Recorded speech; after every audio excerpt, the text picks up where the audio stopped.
Imagine करिए कि आप अपनी कार हाईवे पे ड्राइव कर रहे हैं और स्पीडोमीटर आपको बता रहा है कि आप कितनी स्पीड से जा रहे हो। अगर आपकी स्पीड ज्यादा हो जाती है तो स्पीडोमीटर आपको सिग्नल देता है कि आपको अपनी कार स्लो डाउन कर लेनी चाहिए। ट्रेडिंग में आरएसआई इंडिकेटर भी आपके लिए वैसे ही स्पीडोमीटर का काम करता है। ये आपको बताता है कि मार्केट कब ओवरबॉट या ओवरसोल्ड है, ताकि आप समझ सके कि किस सिचुएशन में कैसे ट्रेड्स लेने चाहिए। इस वीडियो में हम आरएसआई इंडिकेटर की बात करेंगे और देखेंगे कि आरएसआई आपको आपके ट्रेडिंग जर्नी में कैसे हेल्प कर सकता है। और अगर आपने अभी तक हमारे चैनल को सब्सक्राइब नहीं किया तो make sure to subscribe and press the bell icon, ताकि आप कोई भी इंपॉर्टेंट अपडेट मिस नहीं करोगे। चलिए शुरू करते हैं। रिलेटिव स्ट्रेंथ इंडेक्स यानी आरएसआई एक मोमेंटम ऑसिलेटर है। अब मोमेंटम ऑसिलेटर का मतलब होता है एक ऐसा इंडिकेटर जो प्राइस की स्पीड और स्ट्रेंथ को मेजर करता है। देखो, आपने मार्केट में ट्रेंड के बारे में तो कई बार सुना होगा। ट्रेंड बेसिकली प्राइस की डायरेक्शन बताता है, लेकिन ट्रेंड को सिर्फ आइडेंटिफाई करना इनफ नहीं होता। उस ट्रेंड की स्ट्रेंथ को समझना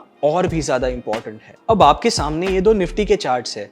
दोनों केसेस में अप ट्रेंड तो क्लियर है, लेकिन पहले चार्ट में अगर आप देखो अप ट्रेंड काफी स्ट्रॉन्ग है। वही दूसरे चार्ट में प्राइस ऊपर तो जा रही है पर मूवमेंट काफी वीक और लैकलस्टर है। तो अब आरएसआई जैसा मोमेंटम ऑसिलेटर आपको ये बताता है कि प्राइस किस स्पीड से और कितनी स्ट्रेंथ से मूव कर रही है। Now let's look at the basics of RSI. RSI एक स्केल पर वर्क करता है जो 0 से 100 के बीच होती है। इस स्केल पे अगर आरएसआई 70 के ऊपर है तो ये इंडिकेट करता है कि एसेट ओवरबॉट है, मतलब बाइंग प्रेशर काफी है और प्राइस कुछ ज्यादा ही तेजी से बढ़ गई है। और अगर आरएसआई 30 के नीचे है तो मार्केट ओवरसोल्ड है, मतलब प्राइस काफी तेजी से गिर चुकी है। पर ये आरएसआई वैल्यूज आते कहां से है? तो भाई ये आते हैं आरएसआई के फॉर्मूला से। आरएसआई का फॉर्मूला एक डिफाइंड पीरियड ऑफ कैंडल्स को कंसीडर करता है। देखो, usually 14 period RSI commonly use होता है and it's also the default setting in the RSI indicator. हाँ, आप पीरियड को एडजस्ट भी कर सकते हो, जैसे 7 या 9 पीरियड आरएसआई ज्यादा सिग्नल्स देंगे, पर फिर उनमें फॉल्स सिग्नल्स का भी रिस्क होता है। अब ये आरएसआई की जो कैलकुलेशन है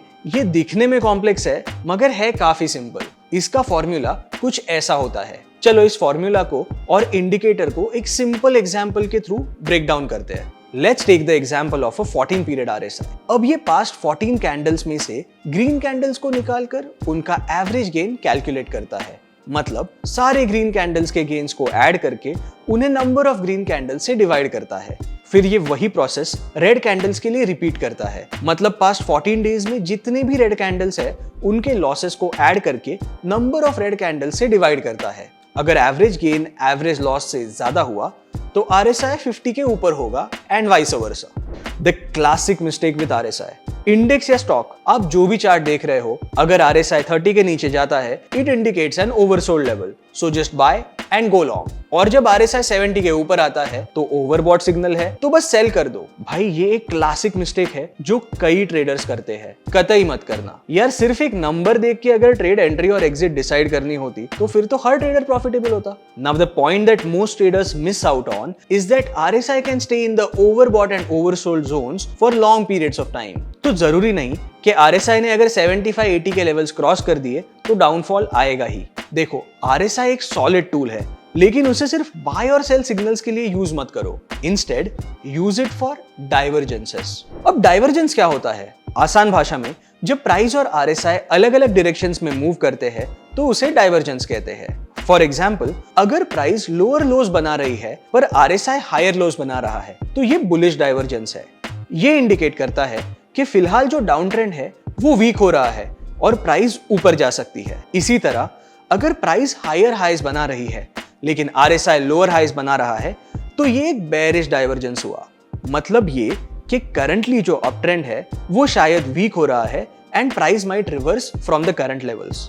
देखो, डाइवर्जेंस एक बहुत ही पावरफुल टूल है जो आपको पोटेंशियल ट्रेंड रिवर्सल्स के बारे में पहले ही अलर्ट कर सकता है। तो अगली बार जब आप आरएसआई यूज करोगे तो 70 क्रॉस कर गया इसलिए पुट्स मत बाय करो। इंस्टेड डाइवर्जेंसेस पे नजर रखो ताकि आप ट्रेंड रिवर्सल्स को पहले ही अच्छे से आइडेंटिफाई कर पाओ।